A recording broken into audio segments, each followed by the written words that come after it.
Hey everybody, welcome to the HIT.OR.DIE podcast, episode 87. Hope you guys had a great Thanksgiving. We're here on the 1st of December with our guest, Cougar standout. Probably will be a Cougar Hall of Famer when it's all said and done. Yeah. State champion, Bulldog, and now he's with the Philadelphia Phillies, McCarthy Tatum. Thanks for joining us on the show. Thanks for having me. Our guest, our host, Jake Saldati, Chad Rothford. Glad to be here. Yeah. Thanks for having me. I'll add you in there. Again, thank you for the store. All that stuff's getting processed. It should be getting shipped out soon. We had a really good turnout on the store. And you can get this on Spreaker, Spotify, all your podcast apps, whatever you listen to. And then you can go subscribe on YouTube for our YouTube channel and watch the video. So and share it. Yeah. Share it. Share it. It helps. You know, this one's going to go big. Every time we have a Bulldog, it goes big. So 3-year letter winner at Clovis, Valley champion, state champion your senior year. You were there 12, 13, 14, and 12, actually, we were talking about. It's pretty. Yeah. Are you sad still about 12? Yeah, it hurts. It's never not. It's always going to hurt. So what happened to you? I don't remember. I don't know. Do you remember? Go ahead. You can start us off. You guys put up, like, I don't know. It was a lot to a little really early. I want to say it was like 7 or 8 nothing after like the second inning.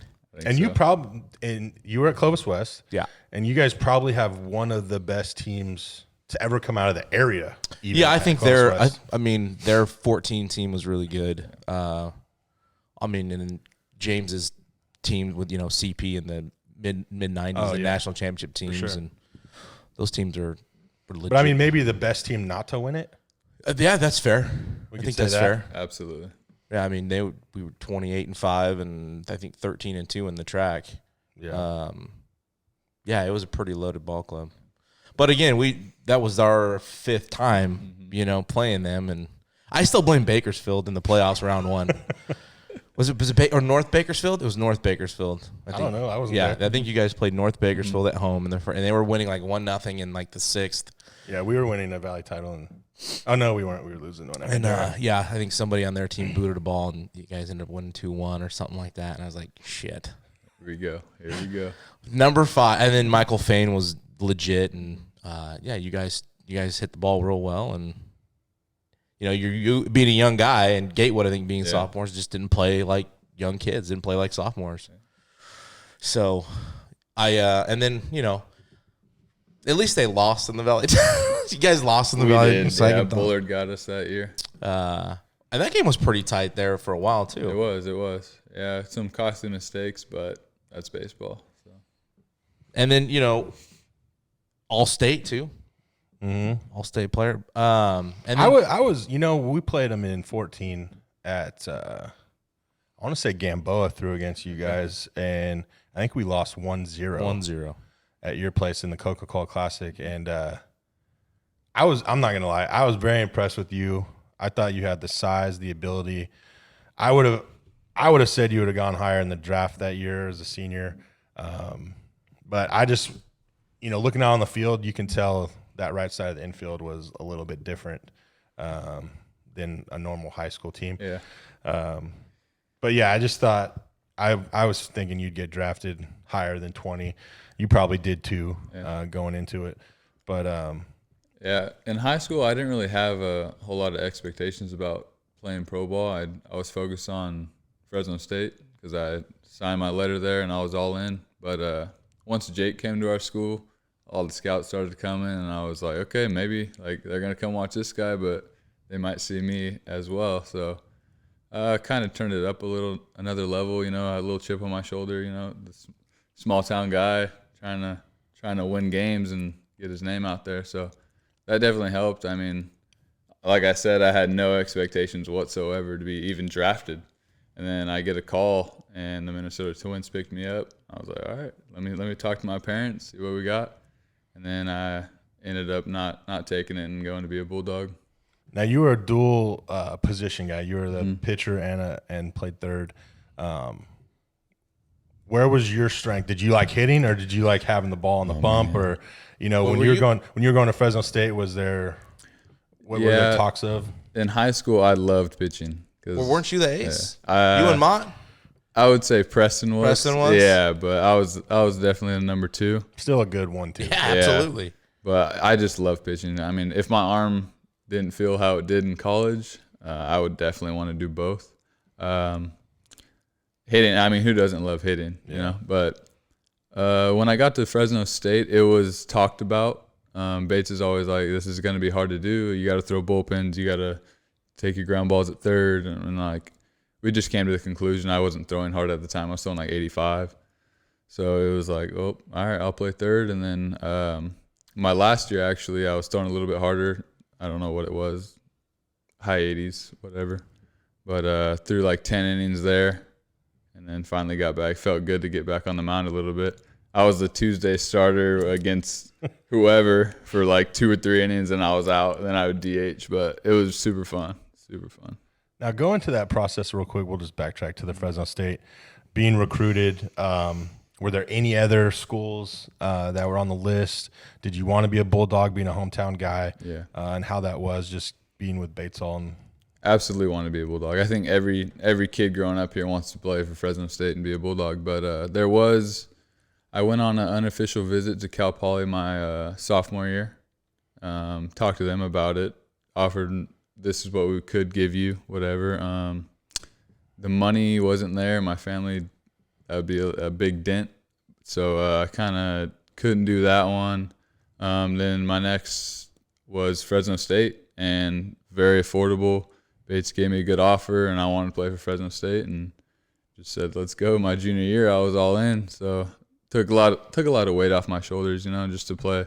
Now I don't have to look forward to that. I can just focus on my team at Clovis High and try and win a championship, which we did. So The 12 season, 13, how much did all that play? And then obviously, you know, James Patrick, he finds a way to – I don't know how he does it. He gets every ounce of everything out of every player. Exactly. I was just going to say that. I mean, playing for Clovis High, you don't have the 9 guys on the field, you know, that want to win. There's guys that get 5 at-bats in 3 years that they're there, and they're all in. Like, where do you see that anywhere else, you know? They wanted to win just as bad as the guy that was playing every single day, you know what I mean?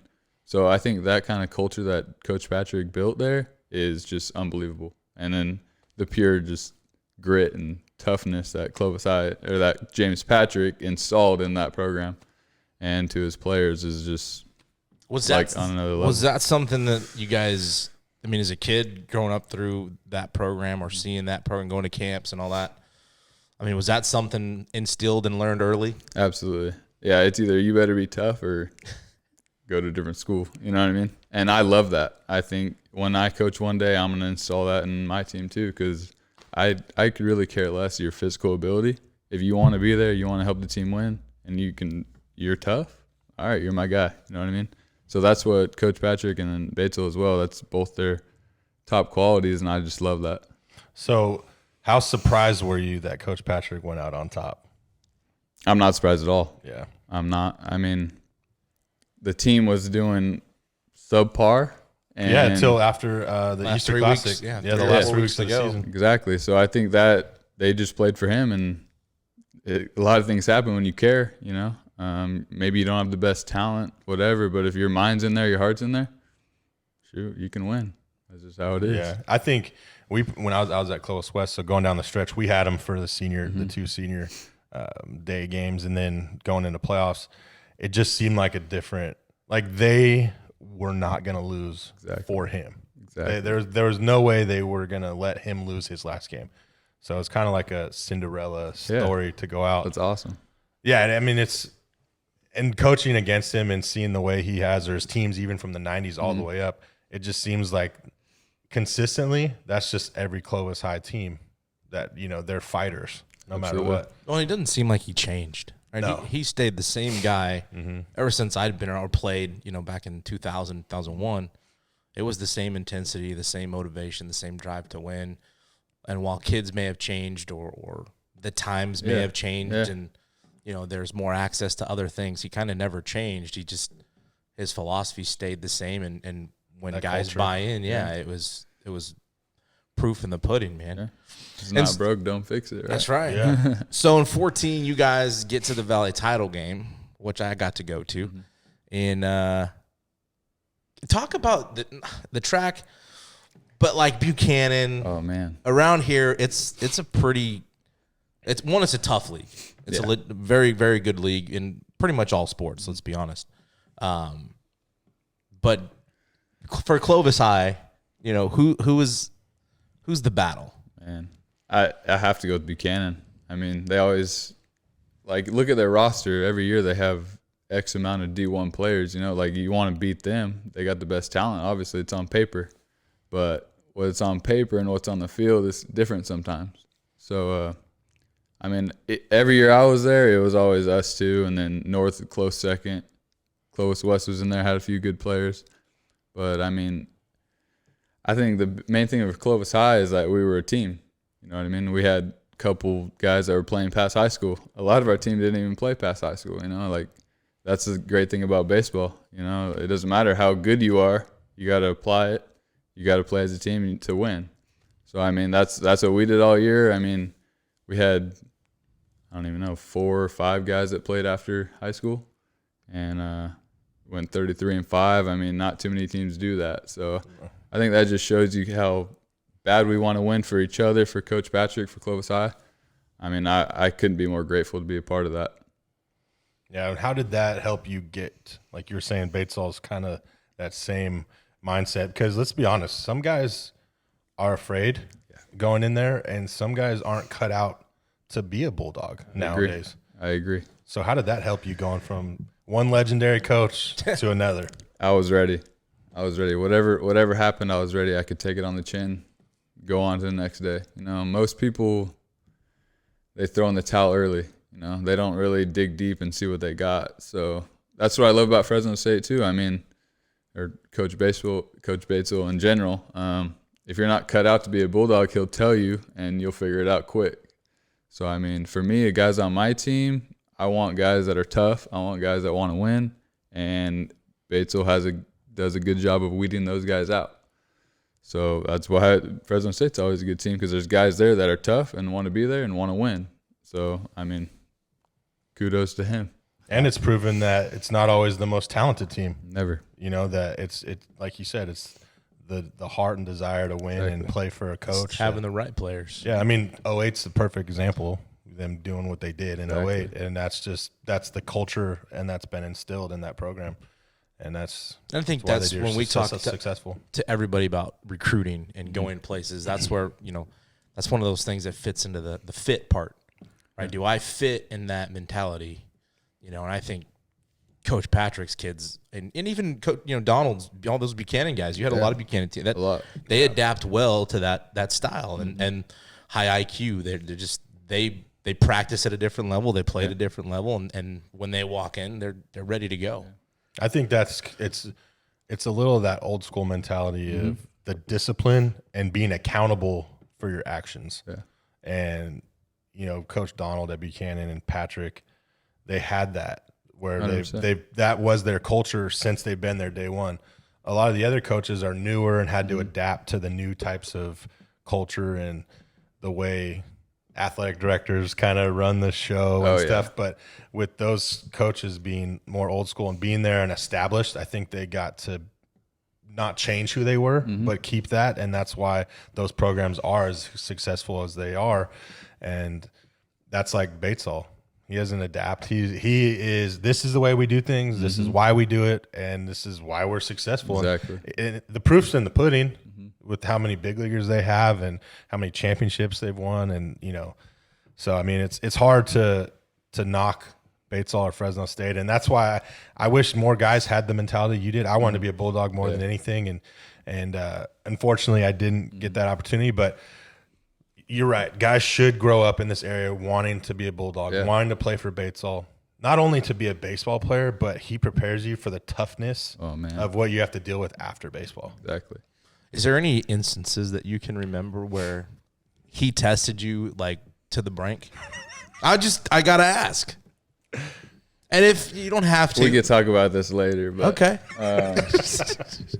Yes.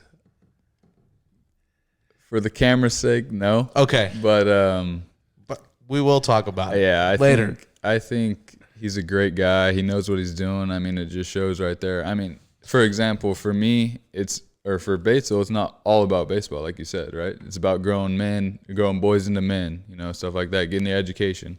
I mean, in high school, I was just trying to get by. I was a horrible student. Get to Fresno State my freshman year, and got a D. Don't play for a month because I have a D. I sat in the clubhouse watching everybody else practice. So, I mean, just stuff like that. It's like, dude, you got to do this first. Actually, I have a story for that. I was on my visit, and he's looking. There's 3 of us in the room, and he looks straight at me. He goes, "This is college baseball, not baseball college." I'm like, "Is he just looking at me right now?" I was like, "Yeah, I know, I get that." He's like, "Okay, good, we're on the same page." I'm like, "Wow, that was a good first meeting." He knows I'm a horrible student already. But thankful to him. I mean, he made me take pride in that, and got my bachelor's degree, got a 3.3 GPA, and never thought in any way, shape, or form I would ever graduate college or even go to college. But I can definitely thank Bates for that. And it's, you challenge the guys, and it's so that I know I can trust you in the 8th inning when I need you. Exactly. Or I can put you into pinch hit, and just little things like that. Yeah. That maybe sometimes players, especially young players, that don't stop. Well, he's just on my ass. He just doesn't like me. No. Yeah. Are you going to crumble and when I need a guy to go finish the 9th? Mm-hmm. Exactly. If I need a hit with the bases loaded, can I count on you? Mm-hmm. I think a lot of players, especially nowadays, they don't understand a coach being on you means they care. Exactly. And they're trying to help you and make you understand, life's going to be tough. Just like where you're at, the situation, it's going to be tough. How are you going to get through it? And I think nowadays when coaches are tough, kids kind of, shy away or, they go tell their parents nowadays and that kind of stuff rather than, you can be mad at them all you want. There's times where I've had coaches where I'm like, you know what? Not to them, to their face, but like inside you're like, you know what? F you, I'm going to freaking do this. We're going to get it on right now. Right? You want to prove them wrong in that. But then in actuality, they're happy because you're doing what they want you to do. So exactly. It's a win-win for the coach. They don't care how mad you get at them. As long as you do it, they don't care. Yeah, they're pulling another, psychological twist on you. You're going to get more out of it. Yeah, Bates is funny. He would yell at someone or whatever and yell at a young guy, and then all the old guys would be sitting there. He'd be like, "You think I pissed him off?" I'm like, "Yeah, probably." He's like, "Good." And so you get there, and I know you pitched a little bit your senior year. You talked about, but you also played in the outfield. I did. So I mean, was it something talked about, or we're gonna just give this a go? We need somebody to play left field. I'm gonna be honest. I got beat out at third base. So Jesse Madrano, I broke my wrist in the fall. Ended up being the starter still. Probably shouldn't have been because I didn't practice most of the fall. Started playing, was doing really bad, and then Jesse comes in for me. He's a year older than me. Just doesn't get out. So I was just like, oh, I don't know what to do now. So that rest of my sophomore season kind of just was a pinch hitter every now and then. And then Jesse had one more year, so I was like, well, I want to play. So what do I got to do? And Bates was like, all right, well, get an outfield glove and let's go. I'm like, all right, say no more. I'm there. So that kind of just rolled into that. I mean, just whatever you got to do to get in the lineup. Another thing about younger kids, like they say, oh, I'm a shortstop. No, you're not. You're a baseball player. You know what I mean? Go wherever your coach says. Go wherever you help your team win. So that's kind of what happened there is I kind of just ran with it, and it worked out. And then I got hurt again, but still played a little bit. I think it's funny that you bring that up because we had a player at Madera that played all the positions, and he was always mad that he was at like a different position every game. It's beautiful. And I tried to explain to him, look, you are more valuable at the next level of you playing multiple positions. Exactly. And he didn't get it until he finally got to the next level, and he was thrown around and he was more valuable, and he was getting playing time when he got beat out or, that kind of thing. It's like, that's perfect that you say that, because I hope the young audience or the parents that listen to that is you can't get stuck on your everybody wants to be the shortstop, right? Yeah. Everybody wants to be the catcher, the center field, like the cool position. Yeah. But you got to just be a baseball player Exactly. and play wherever and get good at everything because you don't know where you're going to be. When I got to college, we had 4 shortstops in the infield. I mean, 3. I wasn't a shortstop. Only one guy can play there. You know what I mean? So it's like, and Well, that's you what, were a shortstop. I was a probably up shortstop here. in my Yeah. head. Yeah, I- everyone- I see? played like one. If I Everyone's thought, a you know. shortstop. See? But even at Fresno State, a lot of you guys could play shortstop around the infield, and it's just you're gonna play where you're gonna play. But you have to have that mindset of I'm okay as long as I'm on the field. Yeah. Like, that's what it's about is playing.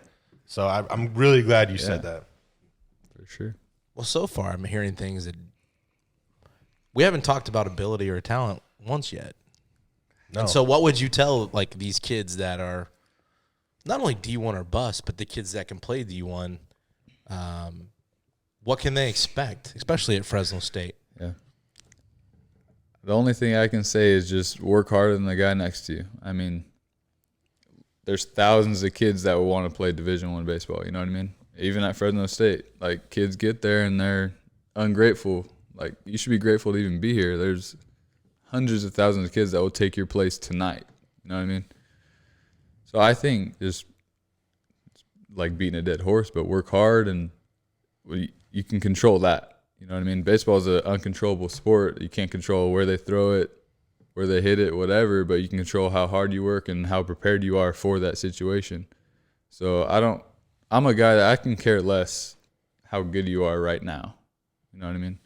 So anyone can get to the level they can get to. Like the sky's the limit. Honestly, it sounds pretty cliche, but it's true.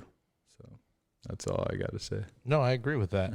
You talked about you broke your wrist. You had another injury too, right? I had 2 more, yeah. That had multiple surgeries, and Yep. I think it was sophomore. I had Sophomore year? sophomore year, broken wrist, broke my radius in half, had a plate put on it. Junior year, ulnar nerve surgery in my elbow, and then the next year after that, I had a broken thumb. I had to get 2 screws put into that. So 3 years in a row with the surgery. That's why baseball is crazy, man. I kind of started to write myself off, like, is this even worth it anymore? You know, like I keep getting hurt, like I'm not playing, and when I do play, I'm doing bad. It's like, and then all of a sudden, Bates gives me another shot. Like the way I was playing, if I was a coach, I would have never put myself in the lineup ever again. Like honestly, like how are you gonna hit 230 in college baseball? You know what I mean? Obviously a lot of people do it, but if you want to win games, that's not gonna work. And then my 5th year comes around, and Bates says, "You want to do this?" I'm like, "Yeah, let's go." He's like, "All right, you're my guy." I'm like, "All right, let's go." And then all of a sudden, play the best year of my life and get drafted. Did that confidence from him Absolutely. elevate you? Yeah, for sure. I mean, once I got to college, my baseball career wasn't really about me anymore. Like, it's more than that. So, like in high school, you're playing, yeah, I love doing this. It's all about me, whatever, but it's not. I mean, you didn't do this by yourself, you know? So I kind of took it into perspective. Like, I didn't get here by myself, and started playing for my family, my friends. One of my buddies passed away a couple years after high school. Like, dedicated that season to him. So, I don't know, just playing for more than me. I think it helped me a lot.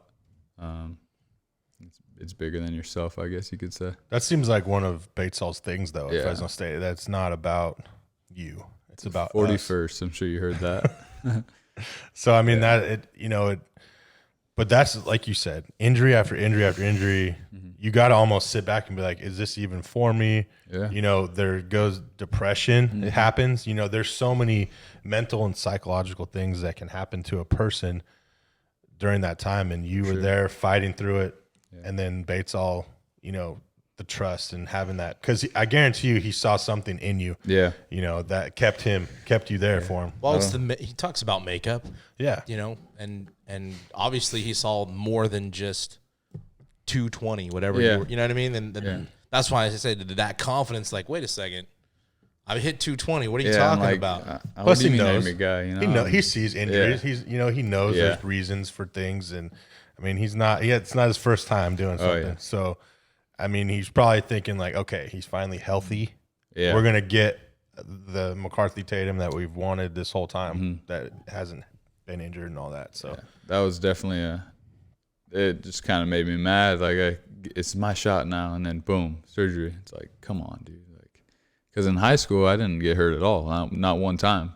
So going into college, freshman year I wasn't hurt, just was a freshman and didn't play. But in the next 3 years I have a surgery. It's like, dude, this is killing me right now. But just kept going, and it paid off. So I feel good now. You hit 13 homers. And we talked about this. We were talking earlier how funny it is. You didn't hit a home run in high school. Nope. And you were still a pretty big high school guy. I mean, you were 6'2", 6'3", $160. Yeah. But to me, I honestly, when I saw those, I was like, there's no way he didn't hit a home run. Because how good of a hitter you were, I would have thought you would at least, playing at Clovis West that many times, or Buchanan, you would at least got one out. I know. But then you grow another 2 inches, you put on like 40 plus pounds, and you're not trying to hit home runs, but your body adapts and gets stronger physically, and you go play out of your mind. Just go through that season and how awesome it was. And we know how senior heavy you guys were. Yeah. You guys were, have been there together for so long, and there was just almost like another chip on your guys' shoulder. 100%. That's the great thing about baseball, man. If you want it, it's there. So, you're right. We were a lot of seniors. It was our last rodeo. I mean, a lot of guys weren't going to play again. I didn't know if I was going to play again. Like I said, 3 surgeries. Who wants to take a chance on that? Like, you can give it to a high school guy that's healthy. But I think that whole season we were just like, we're not going to lose. Or it's just not going to happen. It's not in our cards this year. And we just took that mentality through every game, and majority of the time we came out on top. So, and then obviously Bates has a great way of persuading guys to win. So that's what I love to do. I don't care if I went 0 for 4 or whatever, 4 strikeouts, as long as we won, that's all good. And the good thing about that's how everyone felt. That's how you win games. There's 9 guys in the lineup, not just you. You know what I mean? But unselfish players win games, and that's what we had that year for sure. That comes with the maturity level too. Like all the seniors we had, they know, I'm going to get out a lot, but as long as the next guy behind me gets a hit, we're good. And that's the difference between like young players and older players. They get out, they're like, oh, I didn't do my part, we're going to lose now probably. No, there's 8 other guys that got your back. And we understood that like to the fullest, and next thing you know, you win a Mountain West championship. Well, and I think he's mentioned that. He might have said that you're only as good as your senior class or your leaders that you have. And he's said that a lot of the successful teams he's had are the ones that are older, that have been in the system, and kind of he like lets you guys handle the team. Yeah, he said that to us. He's like, I didn't even have to coach. Yeah. Well, one thing he did say to it, I know this is not a Basil's episode, but he said something. I'm sure you remember hearing these things. Maybe not you guys, but maybe it was last year's group. But he was like, I don't know how we're going to be. We've got some good pieces, but I feel like they haven't lost enough. I was like, how many coaches say that? They haven't lost enough to win. You learn a lot when you lose. I'll tell you that. But I don't know. The guy knows what he's doing. I agree. And I'm all in on him. I mean, I don't care what people say about him. I'm all in. Like, a lot of people ask my dad, oh, I heard Bates's a jerk and stuff. And he's like, my son loves him. Like, and then he asked the parent, did your kid play? He's like, no. I'm like, well, there you go. That's just like any other coach. He's like, my kid don't play either. He loves him. It's like, I don't know. The mentality of some kids is just mind-boggling to me. Like, I think it comes to toughness. Yeah, it's just be grateful for what you have, Like, you're not playing. Okay, either leave or shut up. Like, that's just how it is to me. It's just real life. But when that team raked, I mean, that team could hit. At 19, you guys flat out could hit. Yeah. And what was that like getting to Stanford? It's Stanford. We've been fortunate to talk to some of the coaches over there. Awesome people, great program. Oh yeah. And they had a good ball club too. And you kind of just went in there and punched everybody in the mouth. As not intimidated. I mean, they even said that. I think Esker, Eager, one of them, you're right. Yeah. They said that I forget which game it was, but they're like, look, you guys need to. They're not afraid of you. Yeah, you need to stop and just look at them. And they're punching you in your mouth right now. I think he said that to their team. Yeah, he said they challenged their guys. But I mean, going into that series, I mean, really, you guys got nothing to lose at that point. And the fan base was traveled unreal, well. electric. Yeah. Let me hear it. Dude, like you guys said, we don't care. We're not scared of anything. It's Fresno State baseball. Like, we have nothing to lose. We're tough. We're gritty. I mean, look at the guys we recruit. Like, we don't have anything handed to us. Like, I don't want to knock on Stanford, but maybe them. You know what I mean? That's an expensive school, whatever. But guys come from who knows where and up north, wherever, that don't have a whole lot. They just want to play baseball and grind for their brothers, and it's really hard to lose when you have that kind of group. I couldn't be more grateful for the fans that traveled, though. Like, we had more fans in Stanford, and it was at Stanford. Like, when do you see that on an away game? And not unless you're a Bulldog. Yeah, especially in a exactly. regional. Yeah, like, that just shows you like how strong people care about Fresno State baseball in the Valley. I mean, it's just it blows my mind. I'm speechless. But yeah, we come in there, we want to fight whoever it is. We don't care if you're throwing 95, 85, whatever. We're gonna put it on you. That was our mentality every time, and unfortunately, the last game it didn't work out, but we gave it our all, and it was a great experience. You know, after talking with Chad a lot and seeing, you know, what you guys did at Oral Roberts and even your time at City and your time and then 19, it kind of like epitomizes what college baseball is about. And that's one of my regrets is not doing that. Mm-hmm. How close are you with those guys today? I mean, it's only been a couple years, but my best friends for sure. I could name off a bunch of guys, but we stay in touch every day, and we golf together, the guys that stayed in Fresno. I mean, hang out on the weekends. They're going to be my wedding, you know. So I feel like guys that miss out on that kind of stuff miss out on life and great friendships that you could have. I mean, yeah, you have high school friends. I love my high school friends to death. And then you get more friends, you know what I mean? You don't just got to be stuck on that. Yeah, they're my teammates, but they're also like my brothers too. So, I mean, I couldn't be more grateful to be a part of that. And there's a solid group of guys that, like, I'll probably take a bullet for. You know what I mean? So, even, like, the whole baseball aspect part of it, that's great. But I think that's important, too, to make friendships and build your life a little bit. I mean, you're with these guys from, like, 5:30 in the morning till 10 o'clock at night. Yeah. Every single day. Mm-hmm. So, I mean, those relationships are going to be there. It's like a brotherhood, and that's what's different from high school. High school, you know, you have your friends that you grew up with. Yeah. But in college, you're with them every single day, every minute, the bad, the good. So that's what's great about college, and that's what I think we talked about last time is whether you're D1, D2, D3, NAIA, junior college, you're going to get that experience. So don't be a D1 or bust.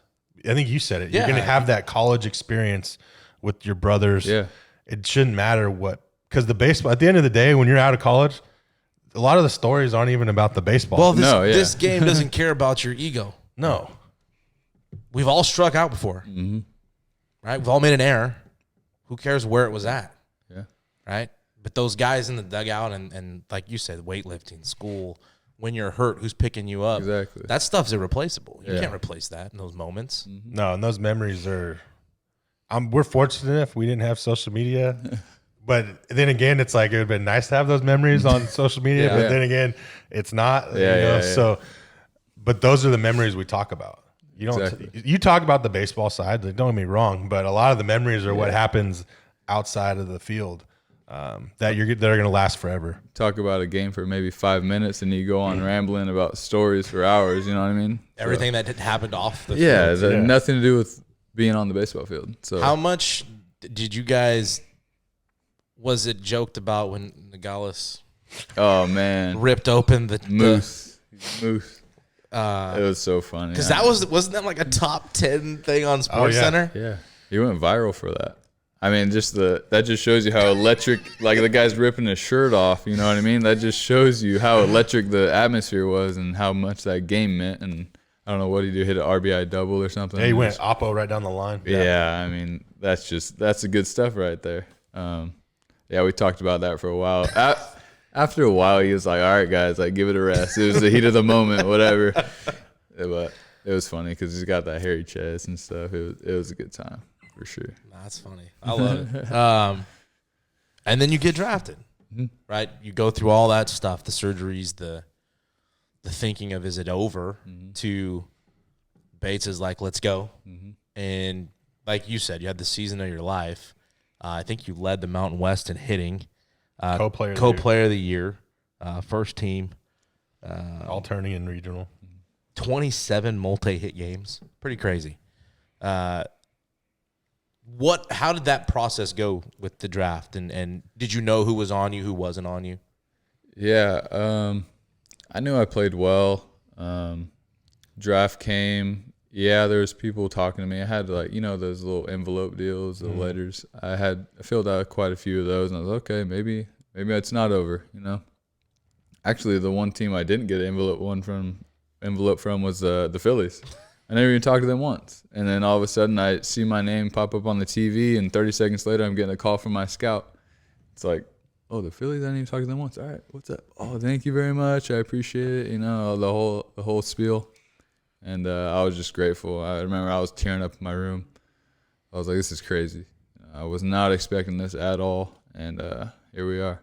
It's that not emotion, over. It's just, it's like, I'm fortunate enough I've been there, and it's something that you're not expecting, and you're expecting, but you're not expecting it to happen the way it happens, and that like relief. Oh, yeah. Like it just, that feeling. It was nice. Because the difference is in Clovis, right? You're going to Fresno State, and while who knows what they offered you or what if the deal was right, who knows what would have happened. But now as a senior, there is no next year. There's no other option. Yeah. So do you go play indie ball? I mean, was there any thoughts of what do you do if this doesn't happen? I don't think I would have played indie ball. I think if they don't want me, then why would someone else? You know what I mean? But like I said, I got drafted, and I'm all in. If I didn't get drafted, I would have got a big boy job. I would just went on with life. I mean, can't dwell on it, whatever. But fortunate enough, I did get drafted, and I'm still playing. I mean, I haven't played in a year and a half, but still playing. So. Well, we were talking. You went right to Lakewood A-ball, which that doesn't happen a lot of the time, especially for hitters. Pitchers sometimes.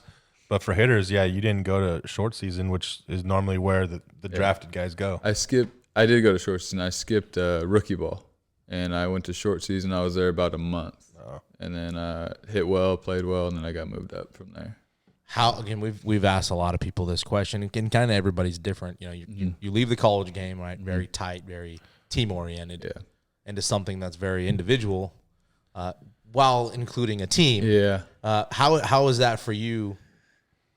The adjustment, because it doesn't seem like it's your personality, which isn't a bad thing. The environment was okay. I like the team aspect of it. Like I like to win, but pro ball is a little bit different. You are there for the team. You are there for your affiliate, but at the end of the day, it's your job. You want to get moved up fast, especially like playing in the lower levels. The guys are like, why am I not in the lineup? I remember I had 2 week span where I didn't do anything at all. Like I was in the lineup every day, out. And we had 2 other third basemen who were like, they were pissed off. I was like, I apologize to them. Like I apologize that I'm in the lineup right now because I can't hit water if I fell out of a boat. And you guys should be in there. And they're like, dude, yeah, it pisses me off, but like you can't control that. I'm like, all right, well, I'm gonna keep playing. So don't ever apologize. I mean, the game is. I know it's all or nothing until you get to the big leagues. I know. I would have been like, you guys just must be that bad. You must be that terrible. Yeah, but it is hard. I mean, it is hard. It is, and something I know nothing about. But you also have to look at it as they like something about me, because if I in that level too, like you said in the lower level, if I sit one game and that dude goes 4 for 4, I might not see the field the rest of the season. Exactly. Yeah. So that's tough too. Yeah. In that. How much do you go back and lean on like Gatewood, who was first round guy, or even I think Chris Patrick was one of your coaches that, or guys that came through state, or Bates. Do you go back to those guys that played professionally and pick their brains on stuff? Yeah, The main thing is when I first got drafted, I talked to Jake, and he just told me, like, dude, it's a grind. I mean, you're playing a lot of games. You have maybe 1 or 2 off days a month, if that, and just stay in it. Show up every day, do your job, and I'm like, all right, let's go. I'm ready. I wasn't used to playing games every day.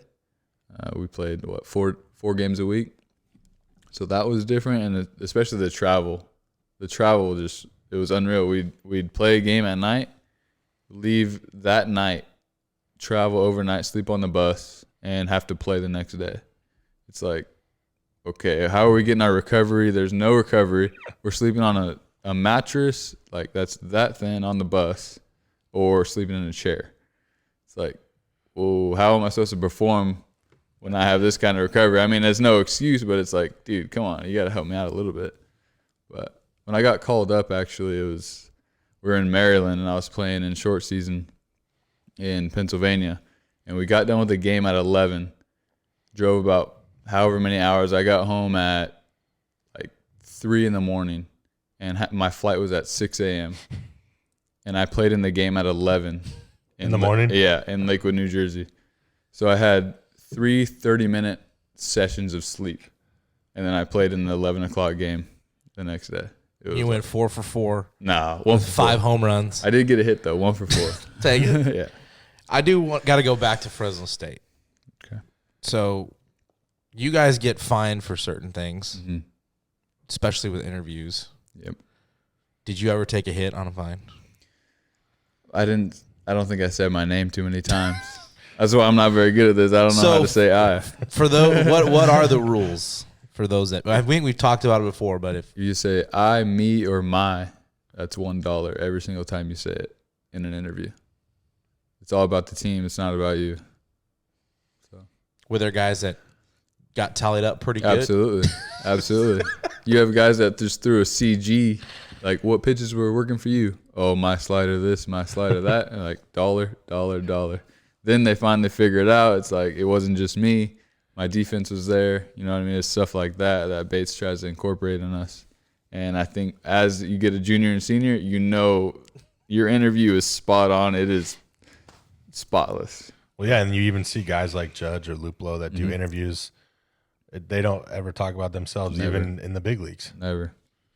So how much does that help?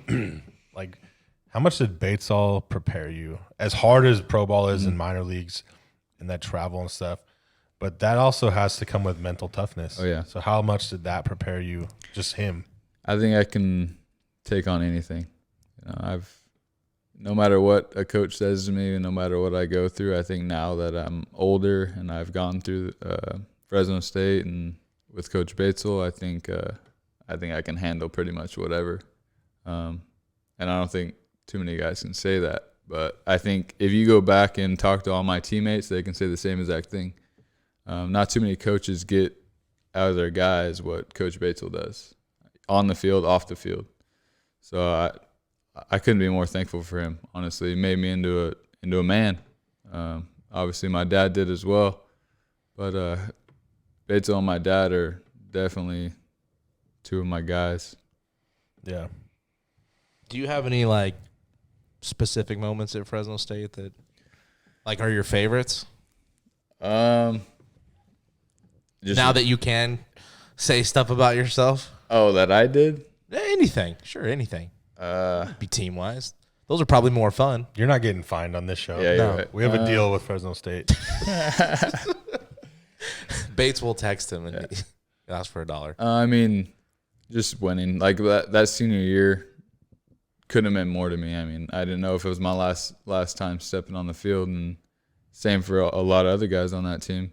So just winning that ring, it was nice. I mean, we worked since August for that. You know, we do that every year, and then to finally do it, it's unbelievable. No matter what individual-wise we all did, no one cared. Like, someone brought up some hit streak I was on. I was like, well, okay. Didn't even know. I don't care. Like, it was an interview. I was like, okay, that's cool. He's like, what are you going to do to keep that bat hot? I don't know. If Ash and Carter and JT get on base, we'll see.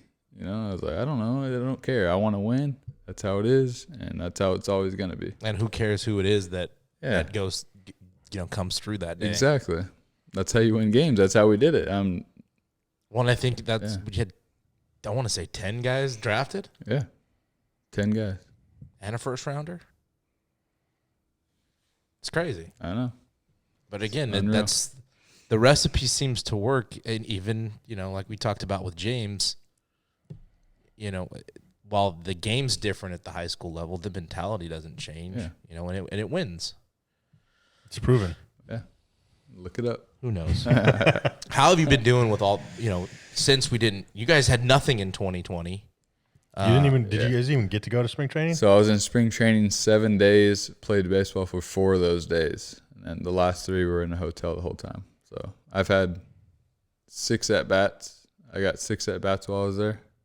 So, and then we've been home ever since. What group were you with? I would have been with like the high A group. The high A group. Yeah, the high A group. So I think that's where I'll go. We'll see.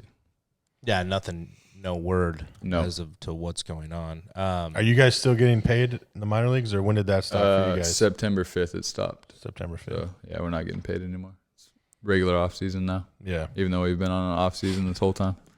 But yeah. It's crazy. I know. How have you been able to upkeep, maintain? What are you doing?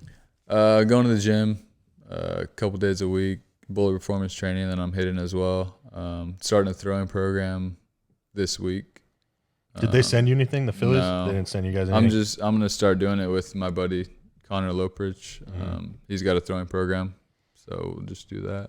Another Buchanan Bear, yep.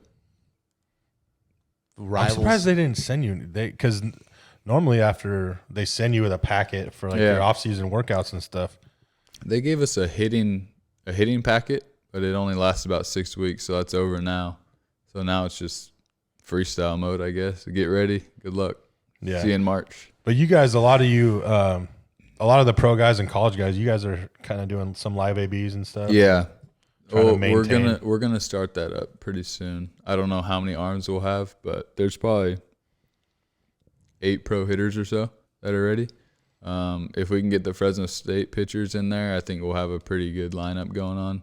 A lot of at-bats, a lot of good stuff, but I think that should start up in a couple weeks. So getting ready for that. How often are you hitting? And do you shut it down at some point? We talked about travel ball and young kids playing, so many games, X amount of games. Well, that's also different. He's a professional. Yeah. I get that, but even as a professional, you have to shut it down. You even talked about recovery. Yeah. How does that work for you? So usually after the season's over, take about a month and a half of just to enjoy being home, enjoy your family, whatever, give your body that rest, and it's back to it. So for me at least. So I'd say not this year obviously, but after September, shut it down a little bit and then get back on the horse about this time of the year.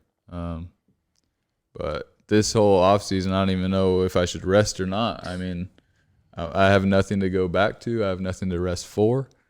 So I just been kind of just going every week and just kind of week by week right now. But once December moves along a little bit, I'll have a set schedule every single day. Hitting at this time, throwing at this time, lifting at this time, and then rinse and repeat. So interesting stuff, man. We'll have to like everybody, we'd have to wait. You also have to think it's like there was no full-blown season, so the rest aspect, there's no need to take time off. For the most part, you're hitting in the cage, working on the little things, and then going out and hitting live every now and then. So not much to rest for. No, it's just trying to, stay consistent and stay positive. I think the hardest thing with that is like the drive to even go out and like knowing you guys weren't going to play at all, period. I think that's hard to comprehend of like, dude, why am I even going out? I think a main thing for guys in pro ball right now, it's shut down like, I'll do it tomorrow. Then tomorrow comes. I'll do it tomorrow. And then next thing you know, it's February, and you're like, oh, my God, I'm so screwed right now. But just having, guys like Gatewood and Hunter Bryan, all those guys at Bullet, I think Dominic's out there, Brink, and all those guys, how much does that help Make it a daily thing. Yeah, I mean, so keeping everybody in check. Yeah, I mean, if you don't have anyone around you to do all this stuff with, it can get pretty boring, you know? Like if you go hit off a tee by yourself or work out by yourself every day, it's like, what are you going to do that for a year? It's like, geez, you know? But now that we have a little group that we're with, the guys in the gym to hang out with, talk to, you know, do the workouts with, push each other, I think that's what it's all about. So if you don't have anybody to work out with, it's going to be a grind. But to have someone there with you doing the same stuff you are, then you enjoy it a little more. So I'm grateful for that there is other pro guys here, even the college guys at Fresno State. So even if there weren't any more pro guys, I would just go to Fresno State and do whatever they're doing, you know. So and that's tough makes too, with Fresno State being shut down because they're one of the schools that aren't allowing anything, because there's a lot of schools in California that are doing baseball, but Fresno State, they have shut down all their stuff, so that's got to be tough on. I know. You know, not only the Fresno State guys, but that was where you would come back and work out. Yeah, we would go. Yeah, last year I just worked out at Fresno State strictly. Took ground balls with them, hit BP with them, worked out in the gym. Same time they were. I mean, it was like I was in my 6th year, you know. But not having that anymore is a little different. But we have a good spot at Bullet Performance Training. I mean, the guy knows what he's doing. The gym's great. Yeah, Brandon does a great job of it. And I think he did, you know, I mean, I don't know if this is public, but I mean, a lot of the guys, he opened up his doors for free for a lot of guys to start with. Yep. Yeah, I think for the first, it kind of sucks because the off seasons went into the off season pretty much. But I think for the first off season, he was like, first off season's free, and then you get the monthly thing. But he's doing a great job over there. Yeah. But I think I know for me, and I think for you, I think what hurts you the most is not being around Bates all with the hitting side of it, and having to kind of do your own thing with your buddies and stuff. Which, I mean, you still get all the information, but I know as for me, like my dad was my guy that I went to. So if I didn't have that, it's like tough. Weird, it's weird. So I know maybe for you, I don't know, but it'd be kind of tough. Like you being out of Fresno State, you have him there with you, and kind of. Like I said, I would go back for a 6th year if I could, just to play for Bates. But I mean, I love what he preaches, and the guy knows baseball. So, like you said, just be a baseball player. I mean, whatever that means to you, do it. You know. So I don't know. Yeah, if I can play a 6th year, I'm in. You know, just call me. But before we go, we did this with Bobby Jones a little bit. In that month and a half that you are off, what is it that you like to do? Oh man, for you, man, what do you get into? What do you dabble with? I dabble in the golf game a little bit. What? A little bit. Not too good at it, but I've been playing like a year and a half or so, probably. Shoot like low 90s, but it's getting there. It's getting there. So there's nothing wrong with that. I golf. Better than my 101 watch the other Netflix. day. Play a little Call of Duty every now and then. But that's it. That's basically golf, Netflix, and Call of Are Duty. you PS or PS? PS4. Yeah. You on the new Call of Duty? I am, yeah. I like the other one better though. Really? I don't have that one. I went and downloaded the new one. And Netflix. What are we on Netflix? Oh man. Background noise, The Office for sure. A big Office fan. Okay. I kind of like Marvel a little bit, to be honest. Like superhero stuff. Yeah. Watch The Arrow. Movie wise, watch The Avengers.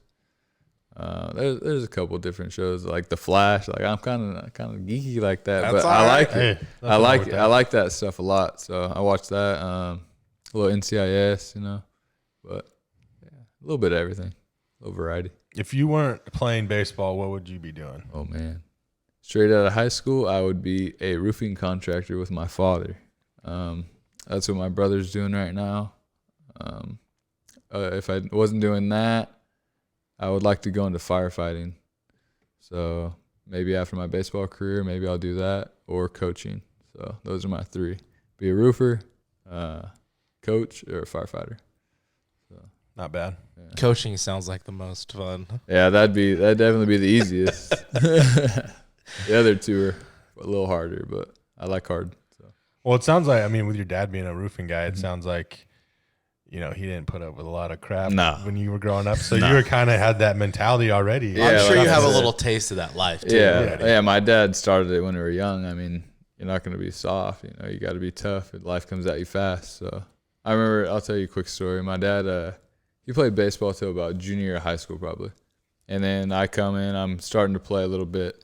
He knows the times have changed. Like maybe what he was doing wasn't working. So he told me a story. He went to Bicentennial Park. Hasn't hit in forever. He's like, all right, I'm going to go hit some balls, see what I got to teach. And he starts hitting balls. He comes back the next day. He's like, all right, what's sore? He's like, oh, my back hip sore. He's like, all right, you got to get that through.